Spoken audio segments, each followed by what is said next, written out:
Hey! Hey, I've been at door 9 for almost an hour now. How about getting your crew to unload my truck so I can get to my next stop? I'll get to you just as soon as I can. Well, look, that truck at door 7 got here after I did. How come he's getting unloaded first? Oh, now you're an expert at doing my job, huh? Look, you got the easy job here. All you have to do is wait. I'll get to your load as soon as I've got a clear path to move it, and the longer you stand around here complaining about it, the longer it's going to take. What's the point of getting here on time if you're going to make me wait anyway?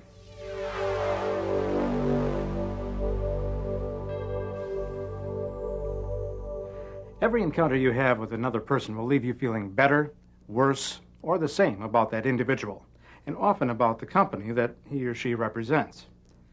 In this case, both the driver and the customer will leave this encounter feeling worse toward the other. Under the best circumstances, both will be willing to overlook this unfortunate episode the next time they have to work together. Under the worst circumstances, the customer will make it a point to see that this driver's company isn't hired for any future hauls. The driver's company will lose what could have been a long-term customer, and the customer will lose a reliable carrier. Fortunately, it doesn't have to be this way. By using empathy, perspective, and trust, the customer and the driver could take the conflict out of this encounter and use it to build a better, long-lasting relationship.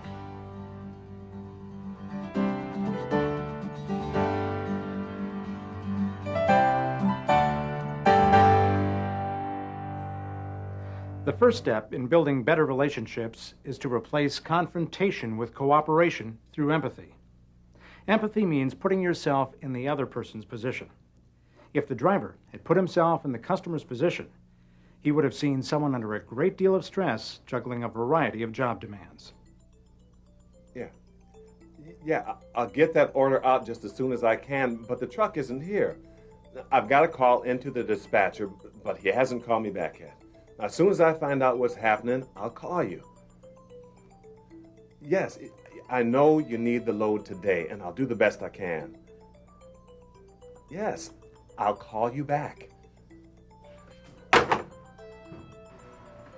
He would have seen someone managing the demands of coordinating departures and arrivals, allocating warehouse space, and scheduling employees. Hey, hold up. Look, Jerry called in sick today. I need you to work overtime. I'll let you go as soon as I can, but we got to get this loaded just as soon as the truck arrives. Man, I've got tickets for game tonight. Can't you get Stan to stay late? Stan's working overtime, too. Hey, if this truck ever gets here, you might be able to catch the second half. Look, I'm sorry, but I got to have you work late. Oh, I never catch a break. Yeah? Well, when will he get here? I wish you'd called early. I just caught hell from my customer. And, okay, I don't suppose there's anything we can do about it now, but my customer's going to be plenty upset if he doesn't get his load today. Yeah, I'll talk to you later. Now it's the customer's turn to empathize. If he'd been able to spend the day with the driver, he would have seen someone taking care to see that his cargo was loaded safely. He would have been impressed by the planning that goes into selecting a route and coordinating with the dispatcher. Yeah, I've got the load on. I'll be leaving soon. Now, I was going to take I-94, but I've heard some reports of traffic delays. What have you heard? Okay. Yeah, that sounds good to me. I'll take I-94 to the 103 exit, then cut south to 61. Well, that ought to get me there in plenty of time. And our customer would have seen the driver safely negotiating his cargo through heavy highway and city traffic. By the time they meet, both the driver and the customer have already dealt with some pretty big challenges. Hey, I've been at door 9 for almost an hour now. How about getting your crew to unload my truck so I can get to my next stop? I'll get to you just as soon as I can. Well, look, the truck at Bay 7 got here after I did. How come he's getting unloaded first? Oh, so now you're an expert at doing my job, huh? Look, you got the easy job here. All you have to do is wait. I'll get to your load as soon as I've got a clear path to move it. And the longer you stand here complaining about it, the longer it's going to take.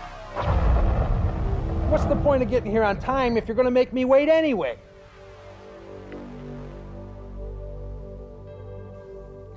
Let's see how this encounter could have gone differently if both the customer and the driver had used empathy to understand the other's position. Hey, looks like you've got a busy day going. I'm still ready to unload at door 9, but I can move to a different door if it'd help you get to my load quicker. Oh, no, and sorry to keep you waiting. I know you got here right on schedule. My crew's clearing a place for your load right now. Truck in Bay 7 came in 2 hours later than expected, fouled up our whole schedule. Shouldn't take too much longer. Thanks. By empathizing with the customer, the driver was able to put the current situation into perspective. He began his encounter by acknowledging the customer's circumstances and demonstrating a willingness to help find a solution rather than complaining. With this acknowledgement, the customer is much more willing to respond to the driver in a similar tone. He acknowledges that the driver is on time and demonstrates that he is making an effort to get the driver unloaded as soon as possible. Both have made a step toward a working relationship based on trust and simple courtesy. But not every customer or driver is so reasonable. Sometimes a driver will encounter a customer who offers no empathy, completely lacks perspective, and is not interested in a relationship based on trust. Customers may encounter the same characteristics in drivers. When this occurs, each person needs to double his or her efforts in all these areas.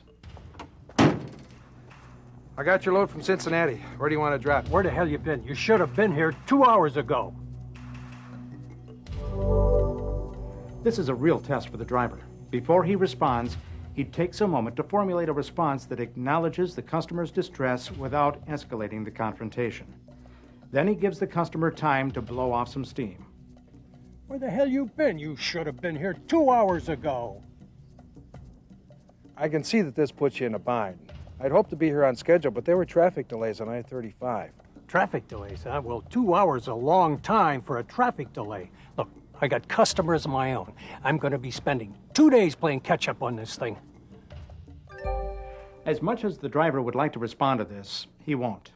Instead, he'll offer another statement that demonstrates empathy, then one that offers a positive step away from confrontation. I know you run a tight operation here. I'm sorry to delay your schedule. What can I do to get my truck unloaded faster?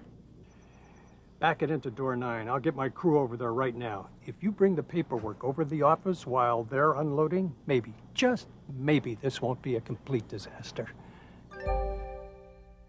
In this encounter, the customer was justifiably upset, but the driver did not let the situation become confrontational. Instead, he acknowledged the customer's concern. I can see that this puts you in a bind. He let the customer express himself without arguing. Traffic delay, huh? 2 hours, a long time for a traffic delay. Look, I've got customers of my own. I'm going to be spending the next 2 days playing catch-up because of this. And he offered to move toward a solution. I know you run a tight operation here, and I'm sorry to delay your schedule. What can I do to help get my truck unloaded faster? Back it into door 9. I'll get my crew over there right now. If you bring the paperwork up to the office while they're unloading, maybe, just maybe, this won't be such a complete disaster. Remember, every encounter offers the opportunity for the other party to feel better, worse, or the same about working with you. If you rely on empathy, perspective, and trust as relationship-building tools, chances are good the other person will feel better about working with you. By making these strategies part of your approach to working with others, you'll make life easier for everyone, including yourself, and work more productively by building better relationships.